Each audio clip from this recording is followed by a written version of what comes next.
ለአራት አስርት ዓመታት ያህል ያለነሱ አዲስ አበባን ማሰብ አይቻልም ነበር። ሰማያዊና ነጭ ቀለም ተቀብተው የከተማዋን አውራ ጎዳናዎችና ስርቻዎች ያዳረሱት የላዳ ታክሲዎች የአዲስ አበባ ሕያው የልብ ትርታዎች ነበሩ።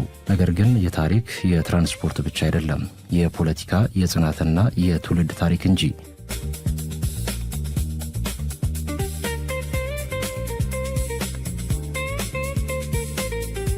ታሪኩ የሚጀምረው በ1970ዎቹ ነው።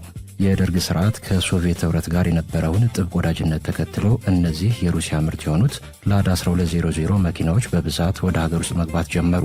መኪናዎቹ መጀመሪያ ላይ ወደ ኢትዮጵያ የገቡት ለታክሲነት አልነበረም። የከፍተኛ ባለሥልጣናት፣ የጦር አዛዦችና የፖሊስ መኮንኖች መደበኛ የመንግሥት መኪናዎቹ ነው እንጂ። ነገር ግን በ1983 ዓ.ም የደርግ መውደቅን ተከትሎ በሺዎች የሚቆጠሩ ላዳዎች በጨረታ ወደ ግል ዞሩ። በወቅቱ የነበሩት የሴቼንቶ፣ ፎክስ እና ባለግርማ ሞገሱ የዶጁ ታክሲዎች በማርጀታቸው ባለአራት በሯና ሰፊዋ ላዳ ሰማያዊና ነጭ ቀለም ተቀብታ አዲሷ የመዲናዋ ንግሥት ሆና ተሰየመች።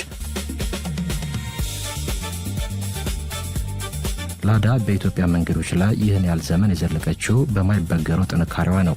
መጀመሪያውኑ ለሳይቤሪያ ብርድና ለሩሲያ ወጣ ገባ መንገዶች ተብላ በወፍራም ቆርቆሮ የተሰራችው ላዳ ከአዲስ አበባ አስፋልትና ጠጠር መንገድ ጋር ፍጹም ተስማማች። ከሁሉም በላይ ግን የላዳ ሚስጥር የቴክኖሎጂ ውስብስብነት የሌለው ቀላል ሞተሯ ነው። እንደ ቀጨኔ መድኃኔዓለም ያሉ የአዲስ አበባ ሰፈሮች የሌሉ መለዋወጫዎችን በእጅ እየቀረጹ ላዳዎችን ለዘመናት ያልተቋረጠ አገልግሎት እንዲሰጡ አድርገዋል። ላዳ ለአሽከርካሪዎች መኪና ብቻ ሳትሆን የቤተሰብ አባል፣ የልጆች ማሳደጊያ፣ የኑሮ ዋስትናም ነበረች።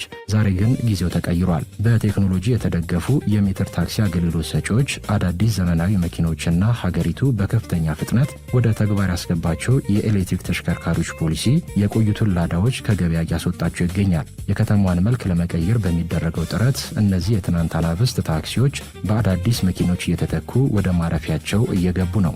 ላዳዎች ከአዲስ አበባ ጎዳናዎች ላይ ቀስ በቀስ እየጠፉ ቢመጡም ታሪካዊ አበርክቷቸው ግን መቼም አይደበዝዝም። እነሱ የከተማ የጥንካሬ መገለጫ፣ የሽግግር ምስክርነትና ለብዙ አስርት ዓመታት አዲስ አበባን ያሻገሩ ውድ የሕዝብ ቅርሶች ናቸው።